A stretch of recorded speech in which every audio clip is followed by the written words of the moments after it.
YouTube channel Shri हरे नमः को like, share, subscribe करें। धन्यवाद। श्री सूर्य नारायण से प्रार्थना करके कि गुरुदेव आप सारे जगत के साक्षी हो, आप विराट रूप में प्रभु के नेत्र हो, आप प्रभु स्वरूप हो, आपके हृदय में प्रभु विराजमान है। यदादित्यगतम तेजो जगत भासयते अखिलम यच्चंद्रमसि यच्चाग्नौ तत्तेजो विद्धि मामकम। आपके हृदय में साक्षात प्रभु विराजमान है। आप कृपा करके हमको वेद पढ़ा दीजिए। सूर्य नारायण ने वेद पढ़ा है श्री याज्ञवल्क्य जी को। श्री याज्ञवल्क्य जी के उपदेश से श्री जनक जी को भी संतुष्टि मिलती है। श्री याज्ञवल्क्य जी के गुरु भाई श्री हनुमान जी हैं।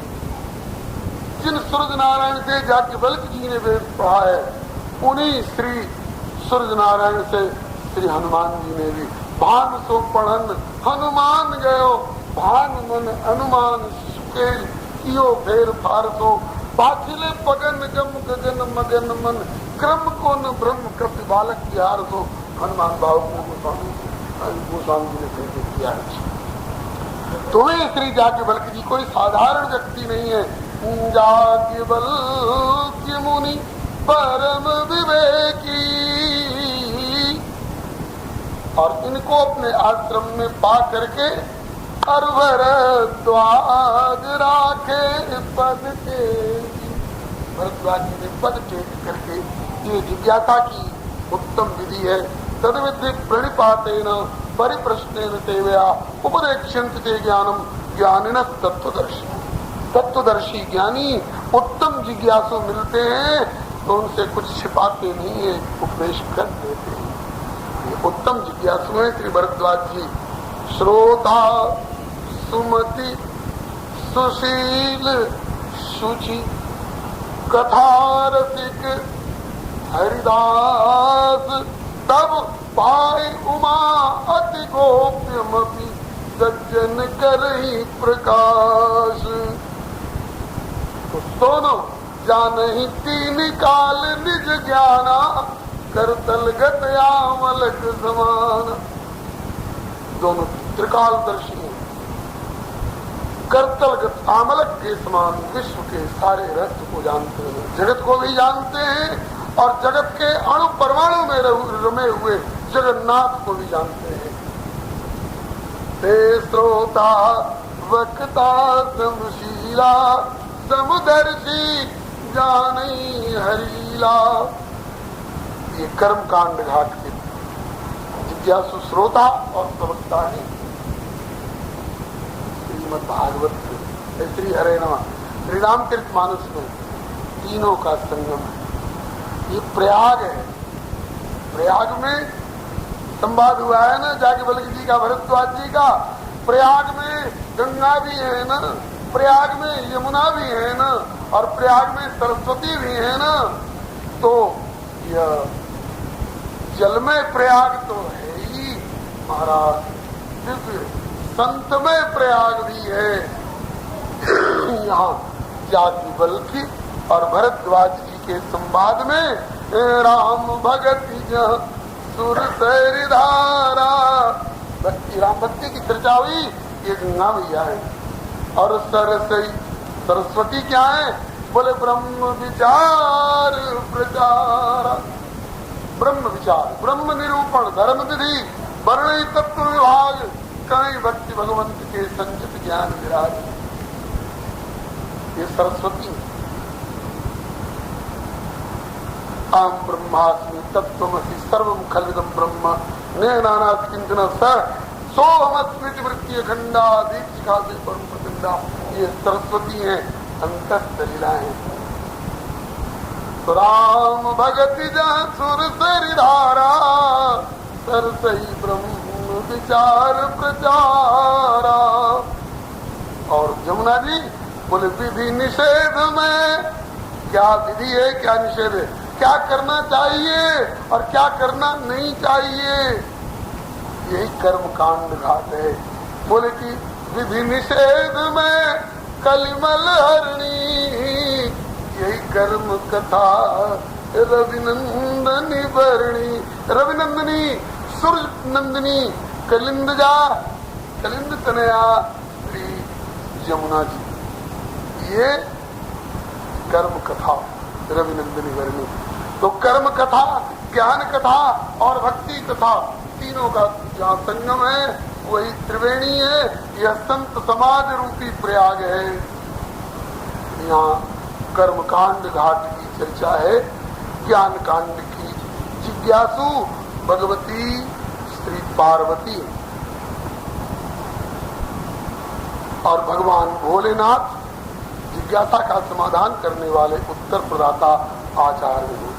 ज्ञान कांड घाट के श्री शिव पार्वती संवाद, श्री शिव पार्वती संवाद।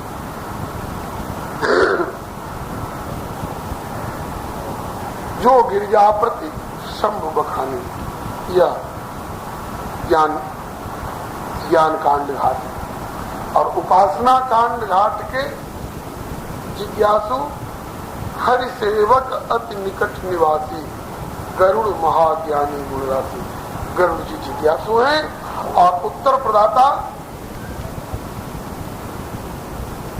नित्य हरि कथा होती है भाई, पठनो ता सुनो तुम जाई। उत्तर दिश सुंदर गिर नीला, तर काग भुसुंडी सुशीला। राम भगति पथ परम प्रवीणा, ज्ञानी गुणगृह बहुकालीना। एक रामायणी जी राम कथा सुंदर करतारी, रूपक देकर के बहुत बढ़िया ढंग से समझा रहे थे। मन करता है थोड़ी समझा के फिर आगे चलेंगे। बातें नींव मजबूत रहेगी तो उसके ऊपर का महल बढ़िया चुनाई होगा। अभी आज नींव वाली बात चल रही है। कोई किसान खेती करता है, जिस चीज की खेती करे, गेहूं की, चने की, ज्वार की, बाजरे की, मक्का की, जिस किसी भी तरह की खेती करे, जब खेती में दाने लग जाते हैं, बाली में फसल आ जाती है, तो उन दानों को चुगने के लिए पक्षी आते हैं। अगर छूट पट्टी दे दी जाए, कोई किसान रखवार वहां न रहे तो फलेगा तो बहुत कुछ, लेकिन मिलेगा एक दाना नहीं, घर में एक दाना नहीं आ सकता है। पाछे दिन पाछे गए गुरु से किया नेत, पाठांतर में कहीं हरि से किया नेत। अब पछताए कहा होत, जब चिड़िया चुग गई खेत। चिड़िया आती है, पक्षी आते हैं खेत चुग जाने के लिए। हमारी फसल कौन सी है जिसको ये पक्षी चुगने के लिए आ रहे हैं? और वे पक्षी कौन है? हमारा हृदय ही खेत है।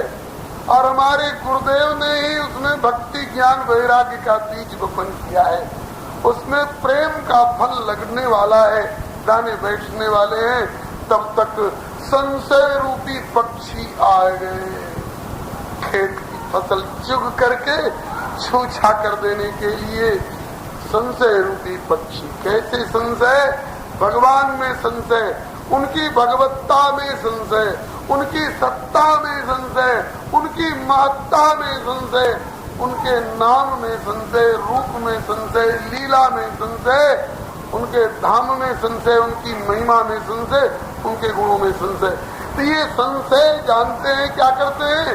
संशय ही पक्षी बन करके आते हैं और हृदय रूपी खेत में लगी हुई पौधे की फसल में लगे हुए भक्ति ज्ञान वैराग्य रूपी श्रद्धा विश्वास रूपी दाने को चुग करके एकदम छूछा कर देते हैं। अस संशय आनत उर्माई, ज्ञान विराग सकल गुण जाई। इसलिए सावधानी रख करके और तत्पर रहो। जब ये संशय रूपी पक्षी आवे कि हम तेरी खेत की सारी फसल चुग जाएंगे, तो उनको भगा दो। पक्षियों को भगाने के लिए उपाय, पक्षी आए बैठे और एक बार ताली बजा दिया तो फुर्र करके सब उड़ जाएंगे। ताली बजते ही हम पक्षी उड़ जाएंगे। तो कौन सी ताली है? बोले राम कथा, राम कथा ही करतारी, राम नाम सुंदर करतारी बहुत लोग कहते हैं, लेकिन पाठ में राम कथा सुंदर करतारी मूल पाठ है। तो राम की कथा जो है ये सुंदर करतारी है। ये तारी का प्रयोग बोले तिहंग उड़ावनिहारी, पक्षियों को उड़ा करके फसल को सुरक्षित रखने वाली। तो कौन से पक्षियों को? बोले राम कथा सुंदर करतारी, संशय विहंग उड़ावनिहारी। संशय पक्षी, संशय रूपी पक्षियों को ही उड़ाना जरूरी है, नहीं तो आप अंधा बाटे गेवरी पाछे बछिया खाए, अंधा पीसे और कुतिया खाए। अंधा आदमी चक्की चलाता जा रहा है और कुतिया चारों तरफ गिरने वाले चून को चाटती जा रही है। हरी हरी घास की रस्सी बटता जा रहा है, अंधा व्यक्ति पीछे सरकाता जा रहा है, सोच रहा है कि 2 घंटे से बट रहा हूँ, 50 हाथ बट चुका होगा, और जब पीछे हाथ लगाता है तो एक बिलांद भी नहीं बचा है। क्यों भाई? इतनी देर तक बटी हुई रस्सी क्या हुई? अरे यार तेरे आंख तो है नहीं, बस बटते जा रहे और सरकाते जा रहे हो। अब पीछे से बछिया, तुम उसको रस्सी समझते और बछिया उसको घास समझ के चलती जा रही है, चिल्लाती जा रही है। ये हाल हो जाता है जीवन भर की साधनाओं को ये संशय रूपी पक्षी चुभ करके बर्बाद कर देते हैं। हम खाली के खाली रह जाते हैं। फिर पक्षियों को भगाना पड़ेगा। कैसे भगेंगे? वही करतारी से भगेंगे। करतारी क्या है? राम कथा सुंदर करतारी, संशय विहंग उड़ावनिहारी। करतारी बजाइए। इस करतारी से नहीं भगे, जोर की आवाज होनी चाहिए तब पक्षी बनेंगे। मतलब कि जोरदार कथा हो तब आवाज बढ़िया आएगी, और तब संशय रूपी पक्षी बजेंगे। जोरदार आवाज कब आएगी? जब एक तरफ से श्रोता रूपी हथेली और दूसरी तरफ से वक्ता रूपी हथेली दोनों जब आपस में टकराएं, तब जाकर के संशय रूपी पक्षी बजेंगे, कथा रूपी आवाज होगी। कब बजेंगे? तो श्रोता रूपी हथेली में भी 5 उंगलियां चाहिए और वक्ता रूपी हथेली में भी 5 उंगलियां चाहिए। ये 5-5 उंगली क्या है? श्रोता और वक्ता के 5-5 विशिष्ट गुण। जो 5 गुण श्रोता में भी होने चाहिए और 5 गुण वक्ता में भी होने चाहिए। कहीं एक तो 5 उंगलियों से युक्त और दूसरा हाथ छोटा हो तो ताली बजेगी ही नहीं। इसलिए दोनों में 5-5 उंगलियों से युक्त हथेली होनी चाहिए। श्रोता रूपी हथेली के 5 उंगली कौन है? श्रोता सुनिए, श्रोता सुमति एक हुआ, सुशील 2, शुचि 3। श्रोता सुमति सुशील शुचि कथा रसिक हरिदास। सुमति हो, सुशील हो। सुमति माने कुतर्क करने वाला न हो। हरिहर पद रति मति न कुतर्की, तिन कहूं मधुर कथा रघुवर की। तो सुमति हो। सुमति भूमि थल हृदय अगाधु, वेद पुराण उदधि घन साधु। तो श्रोता सुमति सुशील, विनम्र हो, शीलवान हो, उदंड नहीं हो, अहंकारी नहीं हो। श्रोता सुमति सुशील शुचि पवित्र हो, जन्म से पवित्र हो, कर्म से पवित्र हो, स्नान इत्यादि प्रक्रियाओं से, क्रिया से पवित्र हो, मन से पवित्र हो, वचन से पवित्र हो, कर्म से पवित्र हो। पवित्र सो श्रोता सुमति सुशील सुचि और कथा रसिक, कथा का रसिक हो, कथा रस का पिपासु हो। और रस, संसार के रस तो रसाभास है, वास्तव रस तो रसो वैसा परमात्मा है। भगवत रस का रसिक हो, और भगवत रस को भी 5 भावों के 5 विधाओं से आस्वादन होता है। शांत रस, दास्य रस, सख्य रस, वात्सल्य रस और श्रृंगार रस। साहित्य के 9 रस हैं, करुणा, विभत्स, रौद्र इत्यादि के जुड़ने से अद्भुत, भयानक इत्यादि इनमें 9 की संख्या होती है। तो भक्ति के 5 रसों से भावित हो, साहित्य के 9 रसों से भावित हो, और जिस रस की कथा हो रही हो वह रस उनके हृदय में उस समय उतर आवे। ये नहीं कि कथा हो रही है करुण रस की और दांत निकोर के हंस रहे हैं और दर गप लड़ा रहे हैं, तो वो रसिक नहीं हो सकता। श्रोता हो रही हो हास्य रस की और कथा हो रही हो हास्य रस की, और बस मनहूस जैसा मक्खी भिनक रही है मुंह पर, लगता है कि पता नहीं कथा में बैठे हैं कि कहीं स्मशान और मातम घर में बैठे हैं। सो नहीं था, जिस रस की कथा हो उस रस में भावित हो करके रोम रोम उसका उस रस में सदाबोर हो रहा हो, वह रसिक श्रोता है। रसिक श्रोता वह है जो कथा कब बंद होगी ऐसा न सोचे, घड़ी की ओर न देखे, जो वक्ता की ओर देखे, जो रस की ओर देखे। अरे यार कब बंद करे वो, ये तो कथाई की सूझी पड़ रही है और हमारा अमुक काम और अमुक भूख और अमुक प्यास, यूं कहते कि नहीं अब कथा बंद कर दे वाली भावना जिनके मन में आ गई वो रसिक नहीं कहला सकते। रामचरित जे सुनत अघाई, रस विशेष जाना नहीं। रसिक श्रोता वह है जिनके श्रवण समुद्र समाना, कथा तुम्हारी सुभग सरिनाना, भर ही निरंतर फिर भी हो ही न पूरे। और सुनाइए और सुनाइए, यहाँ की तो सुन लिए, अब वहाँ की और सुन ले, आज की तो सुन लिए, कल की और सुने, सवेरे की तो सुन लिए, शाम की और सुने। दौड़े क्यों जा रहे हो यार? कहा कि इसलिए कि धीरे धीरे जाएंगे तो 2-4 अध्याय की कथा निकल जाएगी, उससे वंचित रहना पड़ेगा। नहीं था, एक अध्याय की एक श्लोक की एक चौपाई वृक्ष उठने नहीं पावे।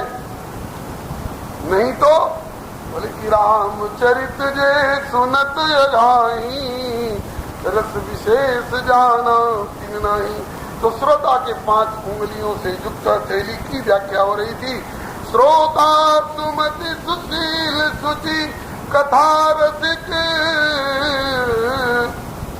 रसिकता भी हो, लेकिन जब भगवान की चर्चा आवे तो भगवान की सेवा पूजा भी करनी चाहिए, भगवान पे नाता भी मानना चाहिए। अरे कहते भगवान कौन होते हैं? भगवान के प्रति भाव नहीं है, रसिकता नहीं है, केवल जानकारी की दृष्टि से एनसाइक्लोपीडिया की तरह हम कुछ जान जाएं। बहुत से ऐसे भी श्रोता आते हैं, बोले हमें भगवान से कोई मतलब नहीं, लेकिन आते हैं यहाँ कुछ जानकारी हो जाती है। हाँ, खंडन मंडन की दृष्टि से ही जानकारी की जरूरत है हमको। हम तो नास्तिक हैं, कहते हैं कि नहीं, वह फिर उसकी एक उंगली समझिए कि टूटी हुई है।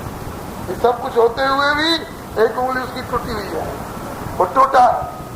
फिर 4 विशेषताओं के अलावा 5वीं विशेषता ये सबसे बड़ी विशेषता ये जरूर होनी चाहिए। क्या? श्रोता सुमति सुशील सुचि कथा रसिक हरिदास। हरिदास हरि का दास जरूर होना चाहिए, हरि के प्रति दास्य भाव जरूर होना चाहिए, नहीं तो उत्तम श्रोता नहीं माना जाएगा। और यहाँ तो भरद्वाज मुनि बसई प्रयागा, जिन्हें राम पद अति अनुरागा। तापस समदम दया निधाना, परमारथ पथ परम सुजान। ये पांचों लक्षण से युक्त श्रोता की बात बताई गई, ये एक अथेली हुई। और 5 लक्षणों से युक्त वक्ता, ये कागभूषुंडी जी में बात घटती है। उत्तर दिश सुंदर गिरनीला, जहर कागभूषुंडी सुशीला। पहला गुण है वक्ता का सुशील, सुशीला। दूसरा राम भगति पथ परम प्रवीणा। तीसरा ज्ञानी। चौथा गुण गृह। पांचवा बहुकालीना। ऐसे श्रोता और ऐसे वक्ता दोनों 5-5 गुणों से युक्त उंगलियों वाली हथेली हैं। और ये दोनों जहाँ टकराएंगे और उनसे जो कथारूपी आवाज होगी, फिर उस आवाज को सुन करके किसी भी श्रोता के हृदय रूपी खेत में ज्ञान वैराग्य और श्रद्धा विश्वास इत्यादि फसल को चुगने के लिए, बर्बाद करने के लिए आने वाले संशय पक्षी आ ही नहीं सकते हैं। पहले से हो भी तो संशय उड़ान निहारी, तब वो कथा, तब यह कथा होगी। जे गावैय चरित समारे, ताल चतुर रखवारे। ये तो गावई वक्ता की बात कही गई, चतुर रखवारे संहार के गाते, संहार के गाने वाली बात पर बलिहारी। काशी नरेश के राजगुरु श्री काष्ठ जीवा देव तीर्थ स्वामी जी ने बहुत बढ़िया सलाह दी है। चीख चीख, चीख चीख माने चक चक के, आस्वादन कर करके, रसास्वादन पूर्वक चीख चीख चसकन से नाम सुधा पीजिए। रामचरित सागर में रोम रोम भीजिए। रामचरित सागर में रोम रोम भीजिए। राग द्वेष जग बढ़ाई काहे को छीजिए। पर दुख को देखती आप सौंप दीजिए। अगली पंक्ति वही संहारे वाली बात बोले कि तोरी तार खेच खाच श्रुति को मत कीजिए। श्रुति को गीजो मत, गीजना मने तहस नहस मत करो। तोरी तार खेच खाच, तोड़ मरोड़ वाला अर्थ मत करो, नहीं तो बेचारी चौपाइयां, बेचारे श्लोक हाय हाय करेंगे कैसे के पल्ले पड़ गए। तोरी तारी खेच खाच श्रुति को मत कीजिए। जामे रस बनो रहे वही अर्थ कीजिए। जामे रस बनो रहे वही अर्थ कीजिए। क्षमता हो तब ना, ताकि क्षमता नहीं हो तो लाओ। तो क्षमता कहाँ से मिलेगी? बोले बहुत काल संतन के 2 चरण लीजिए। संतों के चरण लीजिए कैसे? जैसे जाके बल के मुनि परम विवेकी। भरद्वाज राखे पद टेकी। प्रणिपातेन परिप्रश्नेन देवया उपदेक्ष्यन्ति ते ज्ञानम ज्ञानिनः तत्त्वदर्शिनः। बहुत काल संतन के 2 चरण लीजिए। तब देव दृष्टि पाए विमल जुग जुग लो जीजिए। जामे रस बनो रहे वही अर्थ कीजिए। तुझे गावई यह चरित समारे, चरित समारे का बड़ा प्यारा दो तरह का अर्थ करते हैं करर वाले बाबा, ग्वालियर वाले सरकार। चरित समारे का, प्रभु के चरित्र को संभाल करके गाओ, बेसंभाल पूर्वक मत गाओ। संभाल क्या है? प्रभु का चरित्र जैसा है वैसा ही गाओ, उसको अतिरंजित करने की कोशिश मत करो। अपने दिल दिमाग की गंदगी उसमें घुसेड़ करके मत प्रतिपादन करो। दो उदाहरण दे रहे हैं बेसंभाल गायकों की।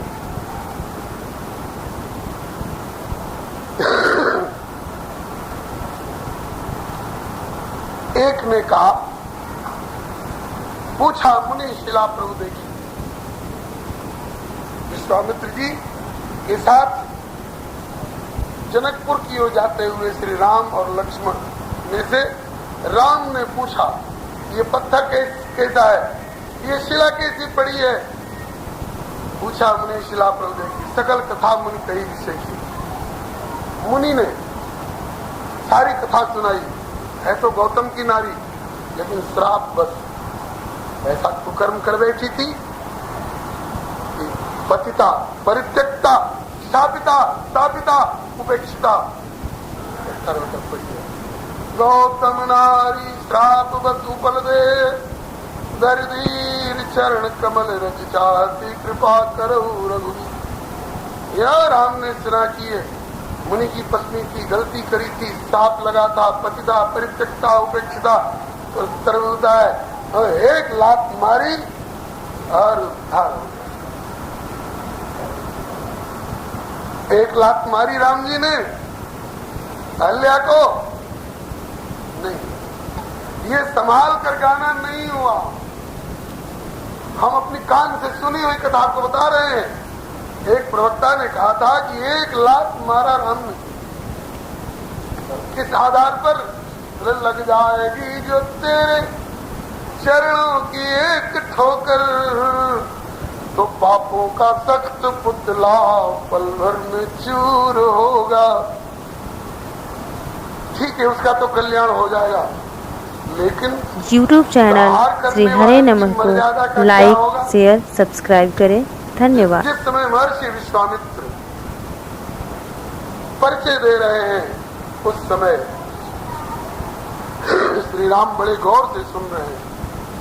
गौतम जी की पत्नी पुण्य जननी शतानंद जू की, नाम है अहल्या, बड़ी पाप परिताप से, पुरजी पुरंदर संग खोयो पातिव्रत्य निज, बिचारी पत्थर वे परी है, पति गौतम के श्राप,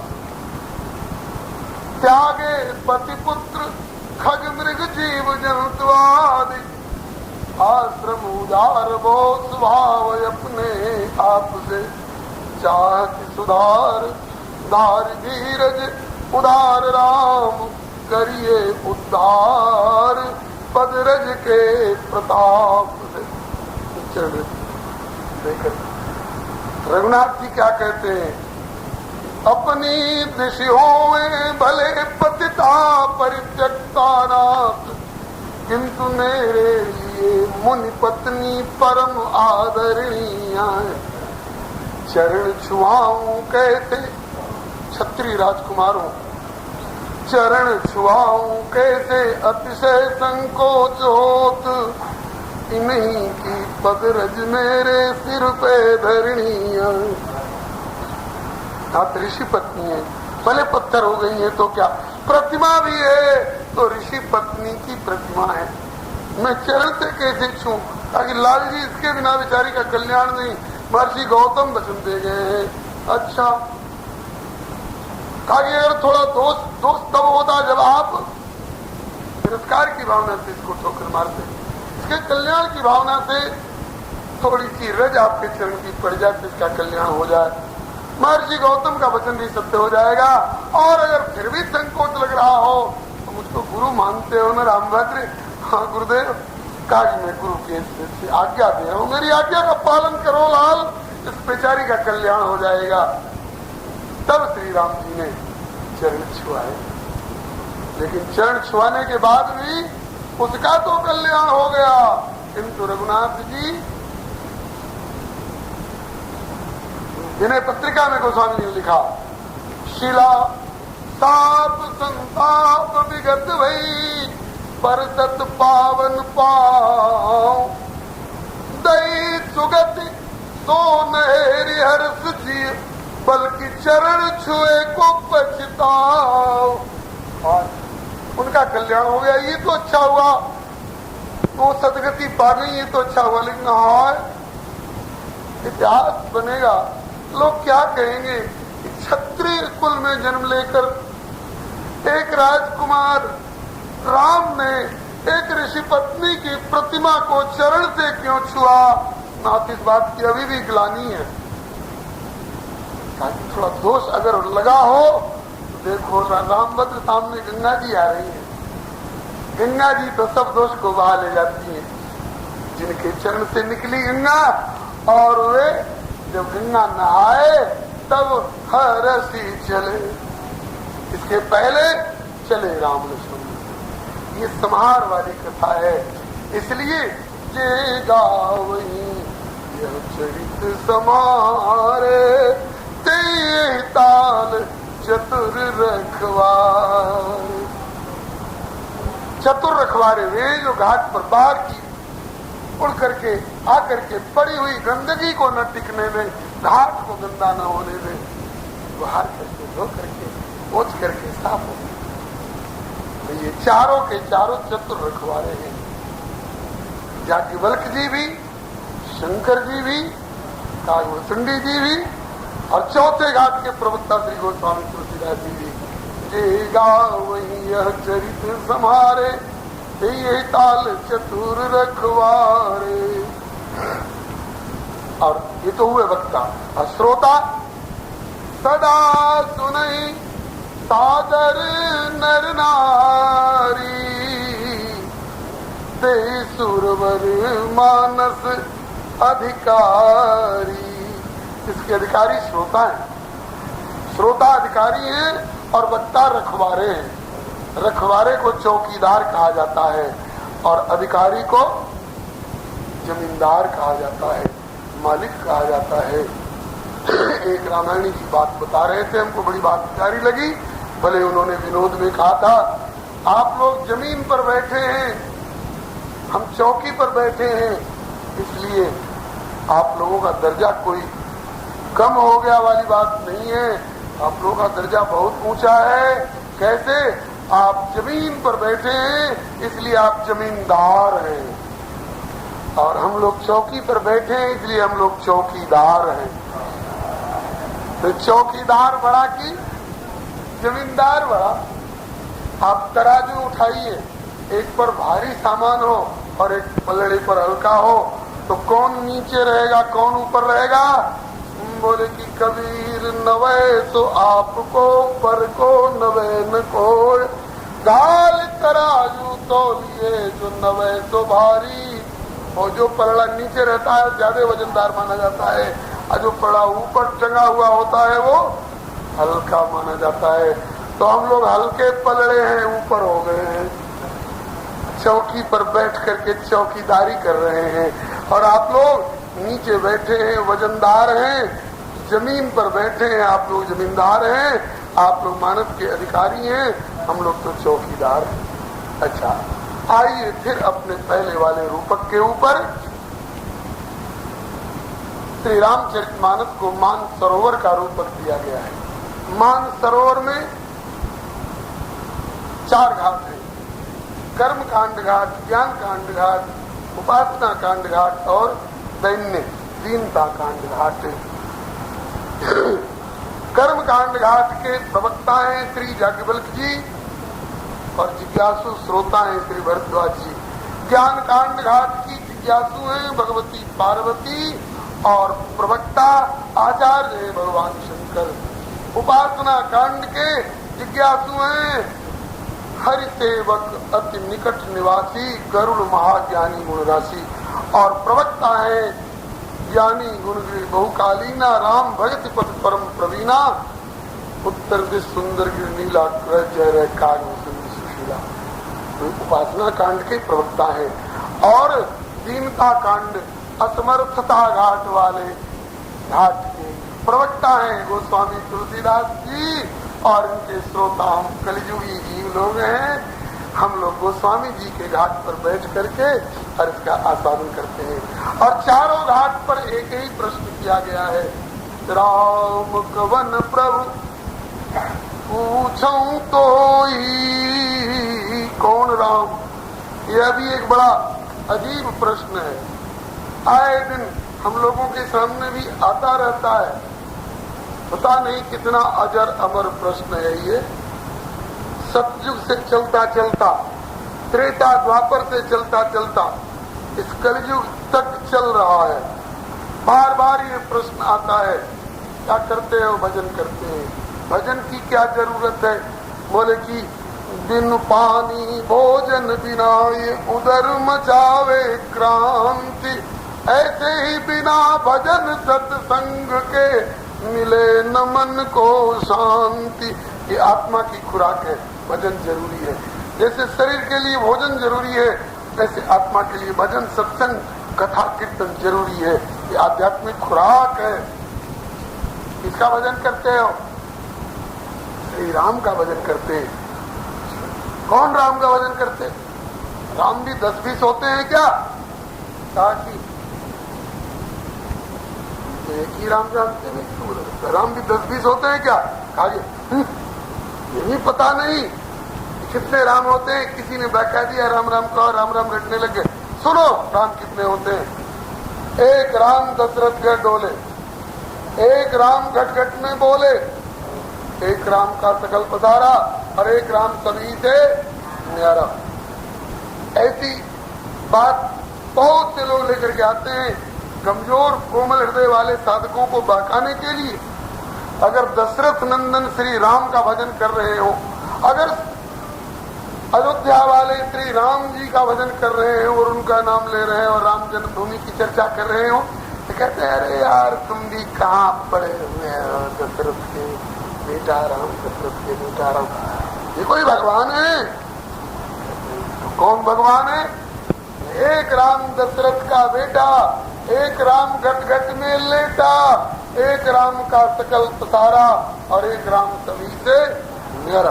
तो सभी से न्यारा है वह परात्पर परब्रह्म पूर्ण पुरुषोत्तम निर्गुण निरंजन निर्विकार निर्लेप अगुण अनाम अरूप अलग अज, वही परमात्मा परात्पर है। दशरथ के बेटा में क्या रखा है? ऐसा का करके बहकाया करते हैं। किसी नालायक ने ऐसे ही कबीर दास को बहकाना चाहा। कबीर दास जी अभी कुछ ही दिन हुए थे जगत गुरु श्री रामानंद स्वामी जी से दीक्षा लिए हुए। बज रहे थे राम राम राम राम, आके किसी ने बहका दिया किस राम को भजते हो? राम भी 10-20 होते हैं क्या? बोले एक राम दशरथ का बेटा, एक राम गड़गड़ में लेटा, एक राम का सकल पसारा, एक राम सभी से नाम। इनमें कौन को भजते हो? कबीर जी ने कहा कि बच्चा हूं,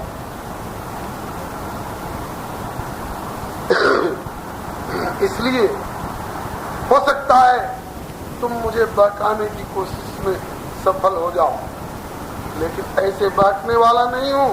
मुझे लगता है कि तुम बहके हुए हो और बहकाने के लिए डोल रहे हो दुनिया को। आप गए और तीनों गालें ये कहूं सतमार्ग प्रतिपालें। आप दे चुल्लू भर पानी और अभागे ते निंदे जिन गंगा आनी, और हंसत आप काने इनको देख कबीर लजाने। तुमको शर्म आवे चाहे न आवे, तुम्हारे इस निर्लज्ज व्यवहार को देख करके कबीर लज्जित हो रहे हैं। तुम बहके हुए हो, बहकाने के लिए डोलते हो, मैं तुम्हारे बहकावे में नहीं आता। अभी मेरे गुरुदेव जगत गुरु श्री रामानंदाचार्य विराजमान है, जिनकी परंपरा के शिष्य गोस्वामी तुलसीदास जी होंगे। गुरु जी के पास दौड़े गए, गुरुदेव हाँ बेटा। बोले आपकी आज्ञा अनुसार मैं राम राम भज रहा था। एक ने आकर कहा कौन राम को बसते हो? अरे बेटा, राम भी 10-20 होते हैं क्या? कहा कि वो तो ये कह रहा था कि एक राम दशरथ गढ़ डोले, एक राम घट घट में बोले, एक राम का सकल पसारा, एक राम सभी से न्यारा। स्वामी जी ने कहा कि बेटा इसमें असमंजस की क्या बात है? अच्छा, तो क्या वाक्य सही है गुरुदेव? कहा कि वाक्य तो सही है, लेकिन उस नालायक ने अर्थ गलत किया है। बोले कैसे? कहा कि 4 उंगलियों पर गिन दिया ना, इसलिए गलत अर्थ हो गया। एक राम दशरथ गढ़ डोले, एक राम घट घट में बोले, एक राम का सकल पसारा, एक राम सभी से न्यारा। बेटा इन चारों वाक्यों को एक ही उंगली पर गिनो। एक राम दशरथ गढ़ डोले, एक राम घट घट में बोले, एक राम सब, एक राम का सकल पसारा और एक राम सभी से न्यारा। कितना अर्थ बदल गया? मतलब कि एक राम, वही राम, दी सेम, वही राम घट घट में बोले, वही राम दशरथ गढ़ डोले, उसी राम का सकल पसारा, वही राम सभी से। ऐसा संभव है क्या? इसको गोस्वामी जी ने कितनी बढ़िया ढंग से समझाया। राम की जगह पर आप सूरज को फिट कर दीजिए, राम की जगह पर सूरज को फिट कर दीजिए। यह बड़ी बात राम के नाही, जिम घट कोट एक रवि छाई। एक राम की जगह पर एक रवि, एक सूरज को फिट कर दीजिए और गिनिए, एक सूरज दिल्ली में डोले, एक सूरज बम्बे में बोले, एक सूरज का सकल पसारा और एक सूरज सभी से न्यारा। अर्थ गलत तो नहीं होगा? बात तो सही है ना, लेकिन अर्थ गलत हो जाएगा जब 4 उंगलियों पर गिनोगे। एक सूरज दिल्ली में डोले, एक सूरज बम्बे में बोले, एक सूरज का सकल पसारा और एक सूरज, तब अर्थ गलत हो जाएगा। और अगर इसको एक ही उंगली पर गिनो, एक सूरज दिल्ली में डोले, एक सूरज बम्बे में बोले, एक सूरज का सकल पसारा, एक सूरज सभी से न्यारा, मतलब कि वही सूरज दिल्ली में डोले, वही सूरज बम्बे में बोले, उसी सूरज का सकल पसारा और वही सूरज सभी से न्यारा। 11 बजने वाले। इस समय दिल्ली वालों से पूछा जाए सूरज नारायण कहाँ है, तो क्या कहेंगे?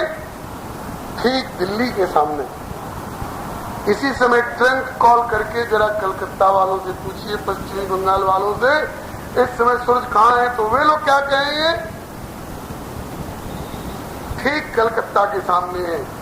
और इसी समय बंबई वालों से पूछिए सूरज कहाँ है, तो वे क्या कहेंगे? ठीक बंबई के सामने। अच्छा, ये तो रही अलग अलग शहरों की बात है। एक दिल्ली के अलग अलग मोहल्ले वालों से पूछिए, सीसी कॉलोनी वालों से पूछिए कि इस समय सूरज कहाँ है, तो क्या कहेंगे? ठीक सीसी कॉलोनी के सामने। और इसी समय करोल बाग वालों से पूछिए तो क्या कहेंगे? ठीक करोल बाग के सामने। ये तो अलग अलग मोहल्ले की बात रही। एक ही मोहल्ले के प्रत्येक आंगन वालों से पूछिए कि इस समय सूरज नारायण कहाँ है, प्रत्येक आंगन वाले कहेंगे कि मेरे, ठीक मेरे आंगन के सामने। एक आंगन के अंदर सैकड़ों बर्तनों में पानी भर के रखा हो और सैकड़ों व्यक्ति एक एक बर्तन में झांक रहे हो और उनसे पूछिए कि सूरज नारायण इस समय किसके बर्तन में है, तो कहेंगे कि हमारे घड़े के पानी में, हमारे घड़े में है, हमारे कटोरे में है, हमारे गिलास में है। एक ही सूरज प्रत्येक एक ही समय में प्रत्येक शहर में भी है, प्रत्येक मोहल्ले में भी है, प्रत्येक आंगन में भी है और प्रत्येक आंगन के प्रत्येक पात्र में भी है और प्रत्येक के नेत्र की पुतली के भीतर भी बैठे हुए हैं। और पूछा जाए कि जरा इनकी दूरी नापिए तो आपसे कितनी दूर है, कोई माई का लाल बता नहीं सकता कि सूरज कितनी दूर है। बात आ गई ना?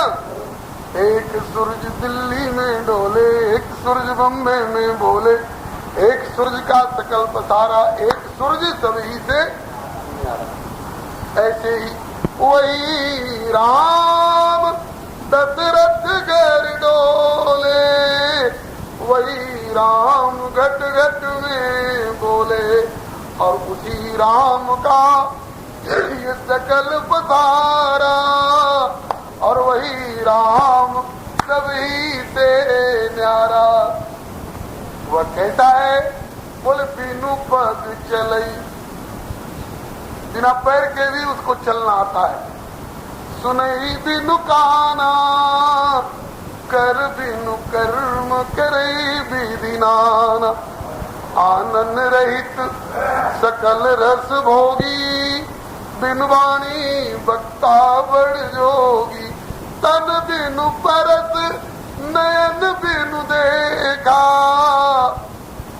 ग्रही घ्राण बिनु बात ऐसे खा। इतना तो ले लेते हैं अभागे, अपने को भगवान बताने वाले, इतना तो ले लेते हैं। और इसके आगे शंकर भगवान का जो वाक्य है, जय अर्थ भांति अलौकिक करनी, महिमा जासु जाई नहीं बरनी। यही इम गावई वेद बुध, यही इम गावई वेद और बुध, जाय धरई मुनि ध्यान। सोई दशरथ सुत भगत हित, कौशलपति भगवान। सोई मम इष्ट देव रघुवीरा, सेवत जाय सदा मुनि धीरा। एक ही प्रश्न, राम कवन, कौन राम है जिनका शंकर जी निरंतर भजन करते? कौन राम है जिनके संकल्प से सृष्टि रची गई है? कौन राम है जिनके संकल्प से इसका यूट्यूब चैनल श्री हरे नमः को लाइक शेयर सब्सक्राइब करें। धन्यवाद।